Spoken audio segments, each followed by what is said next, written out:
Scandale du Crédit Lyonnais, affaire Kerviel, affaire Volkswagen, affaire Carlos Ghosn ou encore scandale de la viande de cheval.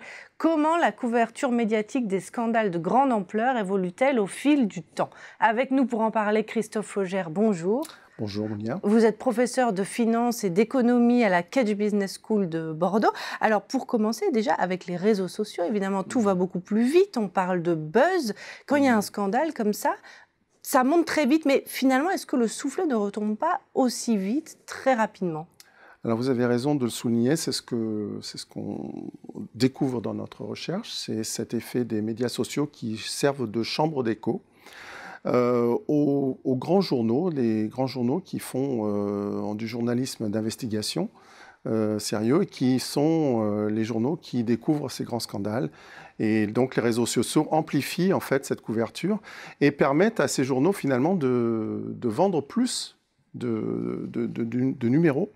Et en quelque sorte, la deuxième partie de ce que vous disiez aussi, c'est qu'on remarque qu'il y a une sorte d'essoufflement dans la couverture médiatique de ces journaux. Et donc la couverture médiatique s'estompe beaucoup plus rapidement parce qu'elle est dupliquée dans ces réseaux sociaux. Alors, vous avez remarqué que lorsqu'un scandale implique plusieurs entreprises, la couverture médiatique va être moindre, paradoxalement, alors que quand un scandale implique une seule entreprise, eh bien là, l'entreprise en question va être beaucoup plus vulnérable. Prenons par exemple l'exemple du scandale de la viande de cheval, qui impliquait les producteurs jusqu'aux distributeurs. Voilà, donc dans ce genre de scandale qui implique plusieurs entreprises, ce qu'on voit, c'est que d'une certaine façon, les médias ont tendance à ne pas couvrir les scandales qui s'étendent à ces autres entreprises autant que le scandale initiateur ou le grand scandale qui débute toute l'affaire. Donc en fait, ce qu'on découvre, c'est que bien sûr, il y a des entreprises qui sont dans la chaîne d'approvisionnement, par exemple dans le scandale de la viande de cheval que vous avez dit, dont vous avez mentionné le cas. Et bien à ce moment-là, on voit que si une entreprise est touchée par ce scandale, ultérieurement, la couverture médiatique sera moindre.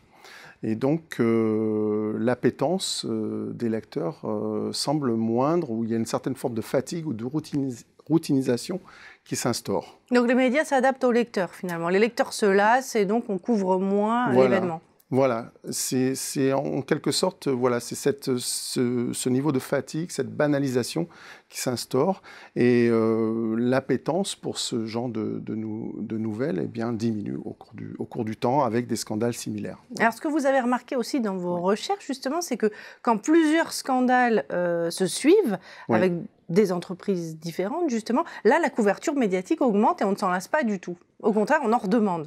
Voilà, alors il y a une sorte de... Alors l'explication derrière ce phénomène qu'on trouve, parce que bien sûr c'est des scandales de types différents, c'est que peut-être il y a un thème commun derrière qui sert en quelque sorte une sorte d'accroche pour le journal, parce que le journal va attiser en quelque sorte l'intérêt des lecteurs sur une thématique d'ordre général, par exemple la corruption dans les secteurs financiers ou les comportements non éthiques. Et donc, ça va raviver cette thématique principale, bien que ça puisse se passer dans des entreprises différentes. Merci Christophe Faugère. Merci à vous.